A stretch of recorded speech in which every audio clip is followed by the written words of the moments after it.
Ito mga kapare ko, may bago namang troubleshooting na aking gagawin ngayong araw na to. Bago ang lahat, ako po ibabati ng magandang araw sa mga nanonood sa aking mga video, yung taga-subaybay. Yan. Ang aking customer ay yung aking kaibigan na magiting na driver sa AI. Ay tumutunog raw rito. Hanapin natin kung ano yung sabi yung tumutunog. Pag i-on daw ang ignition switch, may nag-i-indicate.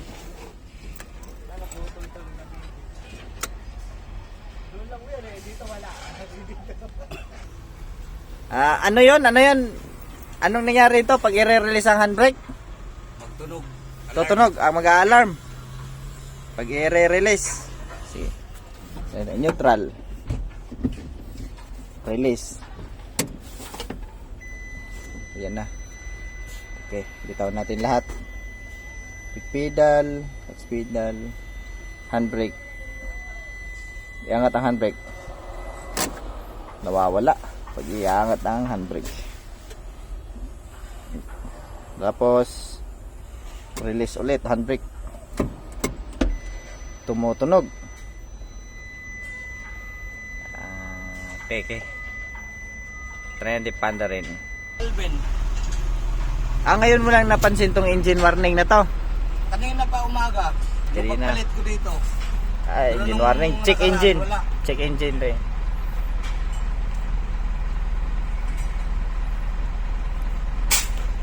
Pero nung unang sampa mo, wala talaga tong check engine na to. Sigurado ka wala to? Oo. Wala yan. Bago lang to. Hindi pa mawawala. Ayan o. Puntuhan natin ang hangin. Puntuhan muna natin ang hangin.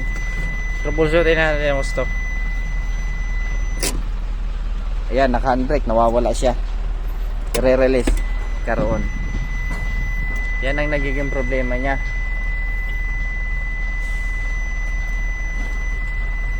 Handbrake. Nawawala. Pasingayin muna natin yung hangin. Singayin. Yung pasingahin muna natin yung ano niya. Pus mo na ngayon yan, mungin. Tayo muna nating magre-release yung excess na hangin na sa tangke.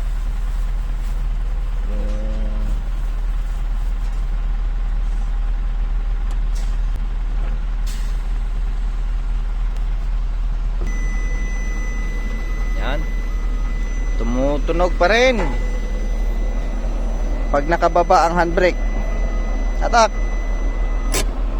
nawawala siya pagka hahatakin ng handbrake. Okay. Check natin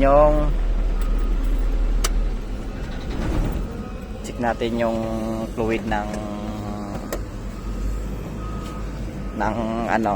brake fluid saka clutch fluid, kung may laman pa ba.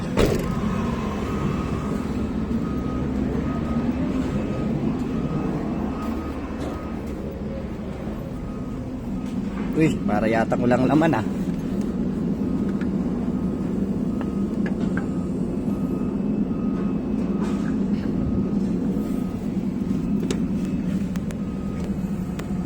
Uy, patay, simot na simot pala to. Kaya naman pala eh. Okay. Kuha muna ako ng brake fluid. Lagyan natin to. Simot na simot.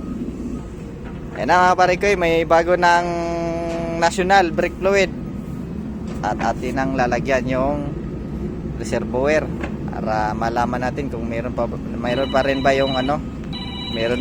yung nag-a-alarm doon.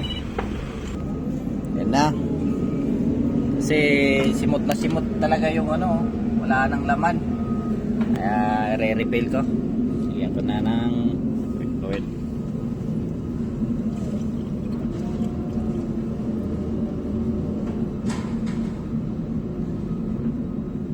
Dapat nasa lang siya, oil level. Yan. Oil level yan. Nandyan lang yung refill natin. Huwag palampasin. Aapaw din yan.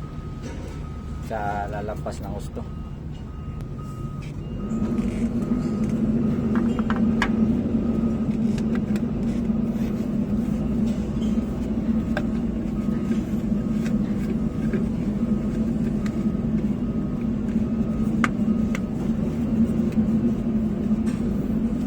Okay, tapos na. At ititesting ko sa taas kung nawawala ba yung alarm niya tsaka yung check engine.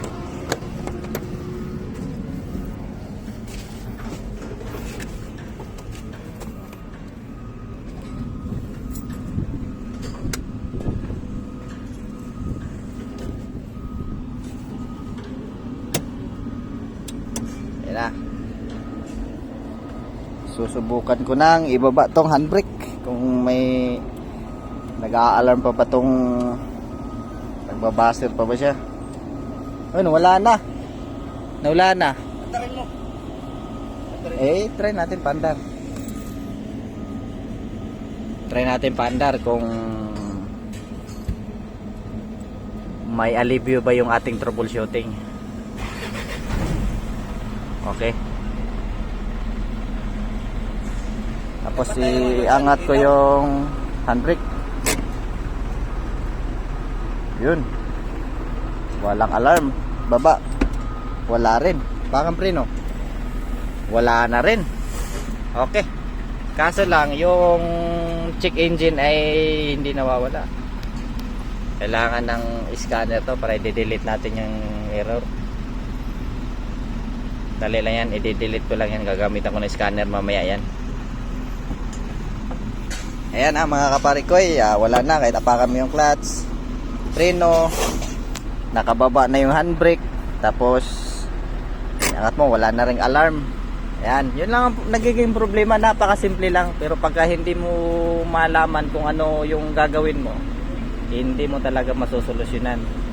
Brake fluid lang, empty brake fluid. Na ano lang, na hibasan ng brake fluid yung ating reservoir. Okay, maraming salamat sa inyong panonood at magandang araw sa inyong lahat.